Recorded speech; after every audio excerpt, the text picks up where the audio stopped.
ክርስቲያን የሚባል ክርስቲያን ማለት ኢየሱስ በውስጡ የሚኖረው ሰው ነው። ኢየሱስ በውስጡ የሚኖር ሰው ኢየሱስ በተዘጋ ቤት ውስጥ አይኖርም። በዚህ መንገድ በዛም መንገድ ይናገራል። አንዳንዱም በአካዳቸው ይናገራል፣ አንዳንዱም በስራቸው ይናገራል። እና እግዚአብሔር ስለ ምድራችን ብዙ ተናግሯል። በነቢያትም ባለፉት አባቶችም ብዙ ተናግሯል። አሁንም በየዘመናችንም እየተናገረ ነው። ለኔ በጣም እጅግ አድርጎ የነካኝና እግዚአብሔር ይሄ ቢሆን ይሄ ይሆናል የሚል ከ2000 ዓመተ ምህረት በነጮች አቆጣጠር ከ8 ዓመት በፊት ማለት ነው። 8 ዓመት ይሆናል። የኢትዮጵያ ሕዝብ ንስሐ ቢገባ፣ የኢትዮጵያ ቤተክርስቲያን ንስሐ ብትገባ፣ ቤተ መንግስት፣ ቤተ ክህነት፣ ቤተክርስቲያን ንስሐ ቢገቡ በዛ በኢትዮጵያ ላይ ለዘመናት የነበረው መርገም፣ ለዘመናት የነበረው ሰቆቃ፣ ለዘመናት የነበረው ድህነትና ልመና እንደምነሳ ከዛ በኋላ እግዚአብሔር ምድሪቷን፣ ኢኮሎጂዋን፣ ኢኮኖሚዋን፣ ፖለቲካዋን ሁሉን ነገር አንድ ሳይቀር አየሯን፣ አፈሯን እንደሚፈውስ እና ያም በማድረግ እግዚአብሔር በምድሪቷ ላይ ከሁሉ የሚያደርገው ሞገስን እንደሚሰጥ በቤተ መንግስት ላይ ሞገስ ይመለሳል፣ በቤተ ክህነት ላይ ሞገስ ይመለሳል፣ በቤተ ክርስቲያን ላይ ሞገስ ይሆናል፣ በዩኒቨርሲቲዎች ላይ፣ በትምህርት ተቋሞች ላይ፣ በሁሉም ላይ ራእይና ሞገስ ይሆናል። ሁሉ ነገር ከሞገስ ነው። ሞገስ ከሌለን ምንም ዋጋ የለውም። እና እግዚአብሔር ያን አደርጋለሁ አለ። ከዛ በኋላ የምድሪቷ ፍሬ በዓለም አካባቢ የተከበረና የሚፈለግ እንደሚሆን በጣም ወጣቶችን በእድሜያቸው በወጣት ደረጃ ያለው ታላላቅ ቢዝነስ ፒፕል ራእይ ያላቸው እንደሚሆኑ በምድራችን ውስጥ ብዙ ማዕድን እንዳለ እግዚአብሔር እስካሁን ድረስ ያን የጠበቀው እግዚአብሔርን የሚፈሩ ሰዎች እስከሚነሱ ድረስ እንደሆነ እነሱ ይነሳሉና ወጣቶች የሆኑ በሚሊዮን የሚቆጠር ገንዘብ በዛ እንደምነግዱ በብዙ ካረንሲ በምድራችን ላይ ብዙ ነገር በረከት እንደሚሆን እና ለዘመናት ያጣ ነው በስማችን የቆሸሸው በሌሎች ዘንድ የቀለለው ፓስፖርታችን የቀለለው ይሄ ሁሉ እግዚአብሔር ክብርን እንደሚሰጥ እና ያን ህዝቡ ንስሐ ከገባ ህዝቡ ወደዛ ከተመለሰ የሚል ነው ጌታ የተናገረኝ። ከዛ አንፃር ነው ብሔራዊ የንስሐና እርቅ ጊዜ ያዘጋጀ ነው በነጮች በ2003 ዓመተ ምህረት ያን አዘጋጀን። ያ በእርግጥ ትልቅ ስራ ሰራ። ነገር ግን ብሬክ ስሩ የምንፈልገውን ያህል አልሰራም። ምክንያቱም የሚፈልጉት ንስሐ አልገቡ። ተራ ህዝቡ ጮኸ በእግዚአብሔር ፊት። ተራ ህዝቡ በእግዚአብሔር ፊት ፊቱን ደፋ፣ ህይወቱን ሰጠ። የኢትዮጵያ ህዝብ ምእመኑ እንዴት የተባረከ ምእመኑ! ጾም ካልከው ይጾማል፣ ጸልይ ካልከው ይጸልያል፣ ስጥ ካልከው ይሰጣል። በጣም እና ብዙ በአመራር ነው ኢትዮጵያ የተጎዳች ያለችው።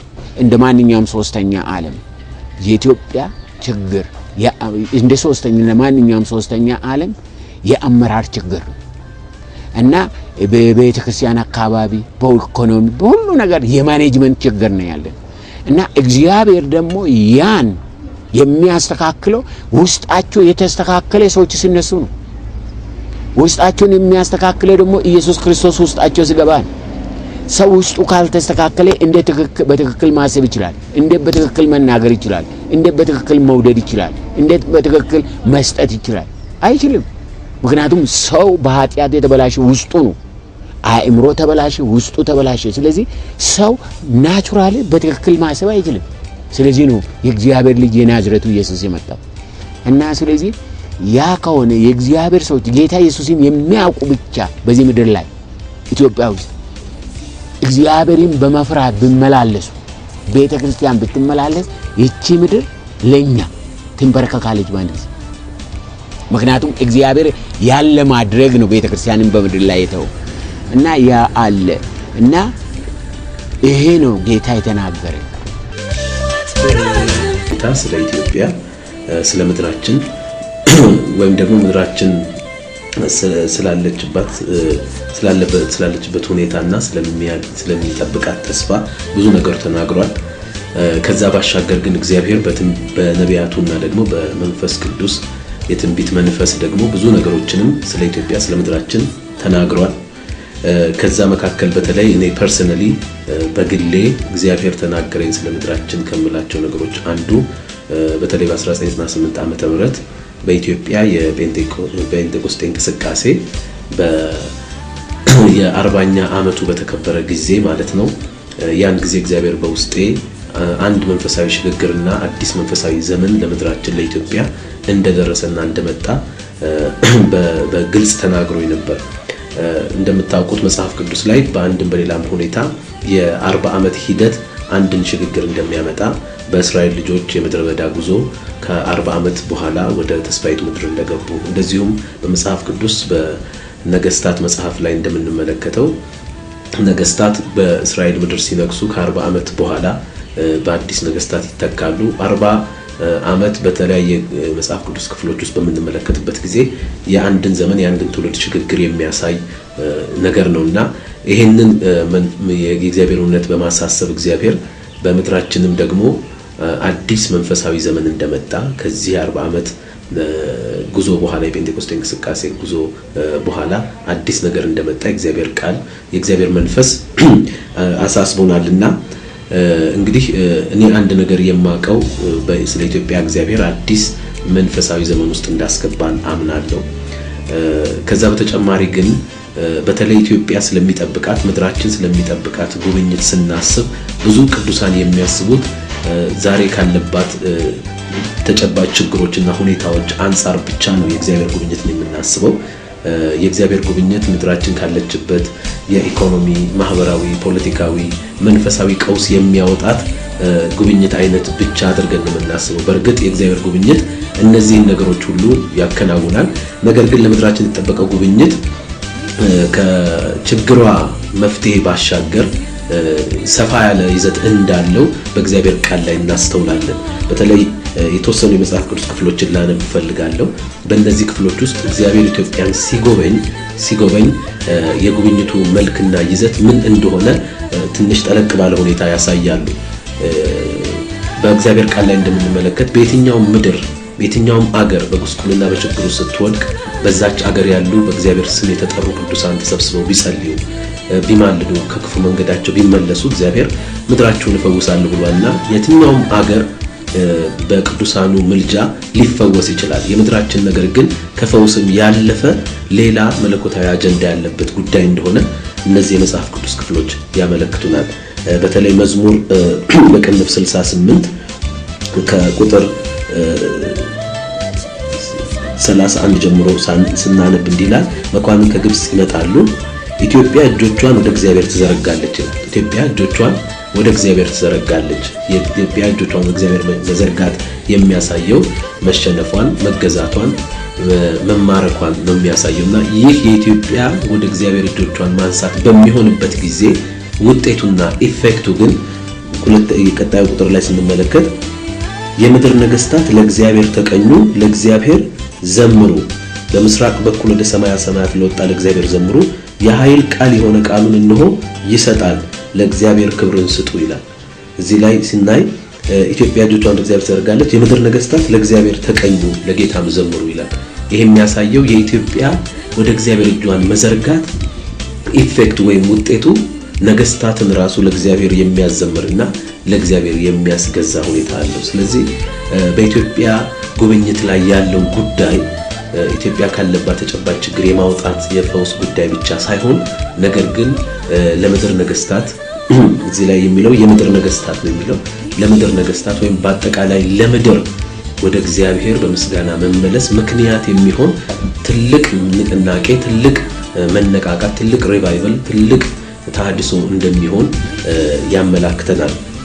ከዛ በተጨማሪ እንደዚሁ ስለ ኢትዮጵያ ጉብኝት ወይም ስለ ኢትዮጵያ ተስፋ ዓለም አቀፋዊ ኢምፕሊኬሽን ስናይ አሁንም መዝሙር በቅንፍ 72 ቁጥር 8 ላይ እንዲህ ይላል። ቁጥር 8 እና 9 ከባህር እስከ ባህር ድረስ ከወንዝም እስከ ምድር ዳርቻ ድረስ ይገዛል፣ በፊቱም ኢትዮጵያ ይሰግዳሉ፣ ጠላቶቹም አፈር ይልሳሉ ይላል። የተርሴስና የደሴቶች ነገስታት ስጦታን ያመጣሉ፣ የአረብና የሳባ ነገስታት እጅ መንሻን ያቀርባሉ፣ ነገስታት ሁሉ ይሰግዱለታል፣ አሕዛብ ሁሉ ይገዙለታል ይላል። የዚህ መገዛት የዚህ አይነት ኢምፓክት ምንጩ ግን በፊቱም ኢትዮጵያ ይሰግዳሉ ብሎ ነው የሚጀምረው። በፊቱም ኢትዮጵያ ይሰግዳሉ፣ ጠላቶችም አፈር ይልሳሉ እያለ ይናገራልና በተለይ በእግዚአብሔር ዕውቀት በእግዚአብሔር ነገር ላይ የተነሱ የእግዚአብሔር እውነት ጠላቶች በእግዚአብሔር ታላቅ ድል የመመታታቸው ያ ትልቅ ነገር የሚንጸባረቀው ከኢትዮጵያ መገዛት ጋር እንደተያያዘ እዚህ ላይ ይናገራልና አክቹአሊ ይሄ የእግዚአብሔርን ድል የኢትዮጵያ ሁኔታ ይወስነዋል ማለት ሳይሆን ነገር ግን የኢትዮጵያ መስገድ ኢምፓክቱ ወይም ደግሞ ተጽዕኖና ውጤቱ ሰፊ ነው። እስከዛሬ ለእግዚአብሔር አልገዛ ያሉ ብዙ አመለካከቶች ሊሰግዱ የሚችሉበት ታላቅ መንፈሳዊ ነገር እንደሚሆን የእግዚአብሔር እውነት በእነዚህና በመሳሰሉት መልኮቹ ይነግረናል። በመጽሐፍ ቅዱስም ላይ ስንመለከት እግዚአብሔር ከተለያዩ መንፈሳዊ እንቅስቃሴዎች ጋር የኢትዮጵያውያንን ህልውናና የኢትዮጵያን ነገር አያይዞት እናያለን። ሙሴ ለምሳሌ ሙሴ የሚስቱ ኢትዮጵያዊ ነበረች ይላል እግዚአብሔር ቃል። ወይም እንግዲህ መጽሐፍ ቅዱስ እንደሚለው ረዳቱ ኢትዮጵያዊ ነበረችና ከሙሴ ወይም ከብሉይ ኪዳን እንቅስቃሴና ሂደት ጋር የኢትዮጵያን ህልውና የተያዘበት ሁኔታ እንመለከታለን። እንደገና በአዲስ ኪዳንም ስንመጣ ሐዋርያት ሥራ ምዕራፍ 8 ላይ ፊልጶስ ኢትዮጵያውን ጀንደረባ አግኝቶት ለመጀመሪያ ጊዜ ከኢየሩሳሌም ወይም ከሰማሪያ ቀጥሎ ወንጌልን ሰምቶ ይዞ የመጣ ኢትዮጵያዊ እንደሆነ እንመለከታልና እነዚህ አጋጣሚዎች አይመስሉኝም። በብሉይ ኪዳን ጀማሪ በአዲስ ኪዳንም አገልጋዮች በጅማሬው ላይ የኢትዮጵያን ህልውናና የኢትዮጵያ ስምና የኢትዮጵያን መጠቀስ አለ ምክንያት አይመስልኝም። ምክንያቱም እግዚአብሔር የሥርዓት አምላክ ነው። በድንገት በአጋጣሚ የሚሰራው ነገር የለምና አሁንም ደግሞ በዚህ መጨረሻው ዘመን ጉብኝት ላይ እግዚአብሔር የኢትዮጵያንን ህልውና የኢትዮጵያን ምድር ከፍተኛ ሚና የሚጠቁመን እንደሆነ እነዚህ የእውነት ቃሎች ይመሰክሩልናልና በልብ ለኢትዮጵያ እግዚአብሔር ተናግሯል የምለው ቅድም እንዳልኩት የኢትዮጵያ ብዙ ጉብኝቶች አይታለች። ከእግዚአብሔር የተለያዩ ጉብኝቶች ሆነውላታል። አሁን ግን በተለይ ከፔንቴኮስቴ እንቅስቃሴ የ40 ዓመት ጉዞና ሂደት በተጨምባል ባሻገር እግዚአብሔር አዲስ መንፈሳዊ ጉብኝትን ይዞ መጥቷል። ይህ መንፈሳዊ ጉብኝት ደግሞ ችግራችንን የሚያስወግድ ነገሮቻችንን የሚያስተካክል ብቻ ሳይሆን ለዓለም ለምድር የሚሆን ለእግዚአብሔርም ታላቅ ክብርን የሚያመጣ ትልቅ መንፈሳዊ ስራና መንፈሳዊ ሁኔታ መንፈሳዊ መነቃቃት እንደሚሆን ነው የማምነው ማለት ነው። በዚህ አቅጣጫ ማለት ነው ነገር